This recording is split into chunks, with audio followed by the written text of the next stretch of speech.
I never thought I'd be here, sitting on my bathroom floor, staring at 2 pink lines on a pregnancy test, my hands trembling, my heart racing. This wasn't supposed to happen. My husband and I had been careful. We weren't ready for another. Baby, not yet. A wave of panic washed over me. How? How could this be? My daughter, only 18 weeks old, cooed softly from her crib. I looked at her, my sweet, innocent baby, and a sickening thought crept into my mind. Something wasn't right. My mother-in-law had been relentless ever since our baby was born. "When will you try for a boy?" she had asked over and over again. She never wanted a granddaughter. She wanted a grandson, an heir to carry on the Bike's family name. I had brushed off her comments, thinking they were just old-fashioned beliefs. But now, sitting there with a positive pregnancy test in my shaking hands, I had an unsettling realization.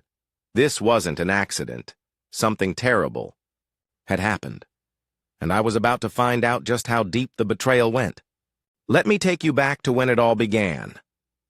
My husband and I had been using condoms since I hadn't been able to get hormonal birth control. We were always careful. No mistakes, no risks. So when I saw that pregnancy test turn positive, confusion clouded my mind. I told my husband. He was shocked, but we quickly decided to embrace the pregnancy. "It's a blessing," he said, and I wanted to believe that. We agreed not to tell anyone yet, not after the way his family reacted to our first child. But there was one person I trusted, my sister-in-law. She and I were close, and I needed to talk to someone. When I told her, she froze. Her eyes welled up with tears, and she grabbed my hand. "Oh, my God. Are you sure?" she whispered. "Of course. I took 2 tests," I replied, confused by her reaction. And then she started crying. She kept saying she was sorry, over and over again.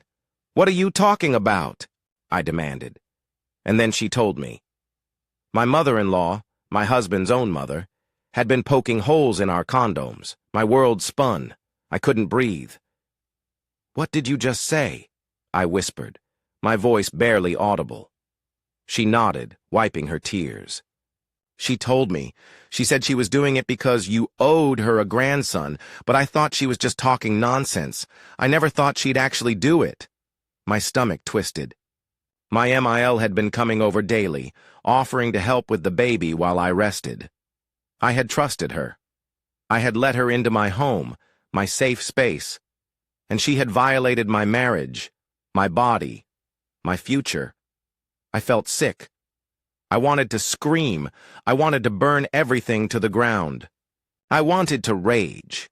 I wanted to storm into her house, rip her world apart the way she had ripped apart mine.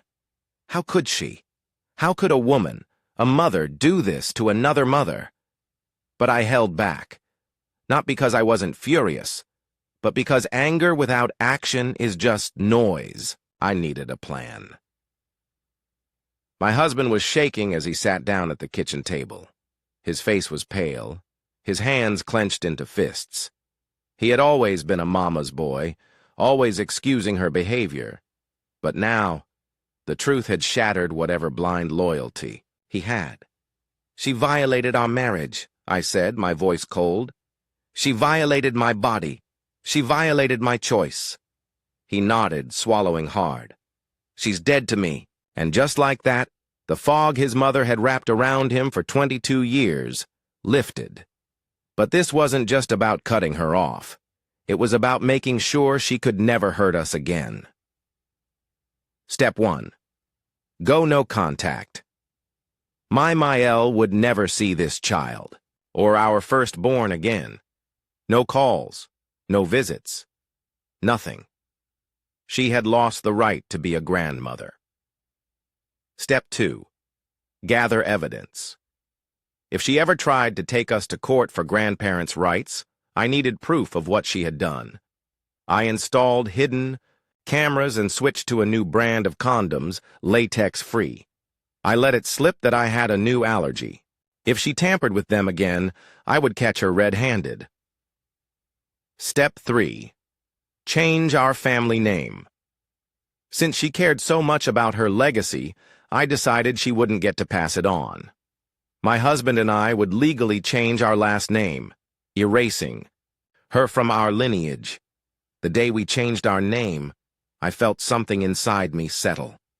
A weight lifted off my chest. She had tried to control us, but in the end, we took back our power. And when she found out, oh, she lost her mind. My phone buzzed with call after call, message after message. She went from denial to bargaining to full-blown rage, but I didn't answer. I deleted the voicemails. I blocked her number. I could imagine her screaming about how I was the villain, how I had stolen her son and erased her legacy. But the truth? She had done it to herself. I wasn't her puppet.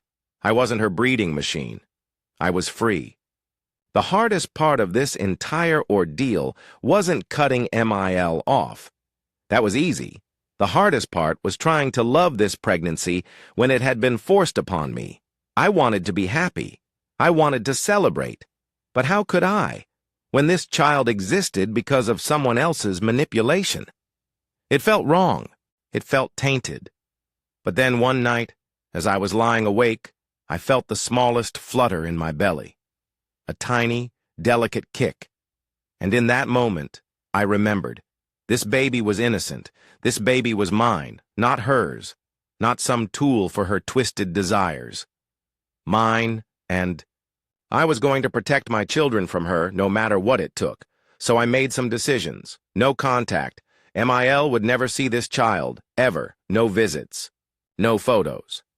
Nothing. Gathering proof. If I could catch her in the act, I'd have solid proof to ensure she could never claim grandparents' rights. A new family name. Since she cared so much about her precious family name, I decided to take it away. My husband and I would change our last name to something entirely different, something that had nothing to do with her. The look on her face when she found out, that was priceless. If there's one thing I've learned from all of this, it's this. Blood does not make family.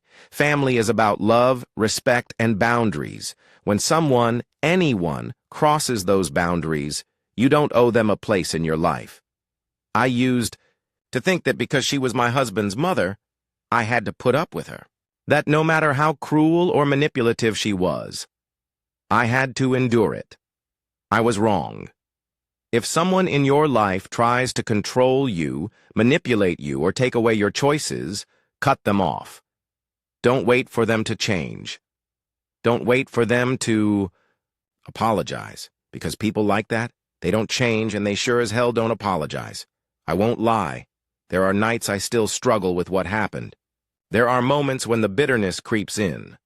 But when I feel my baby kick, when I hear my daughter's laughter, I remind myself, I won. I took back my life. And she lost everything. Thank you for watching. If you haven't subscribed yet, please do so and hit the notification bell to stay updated with more shocking real-life stories happening around you.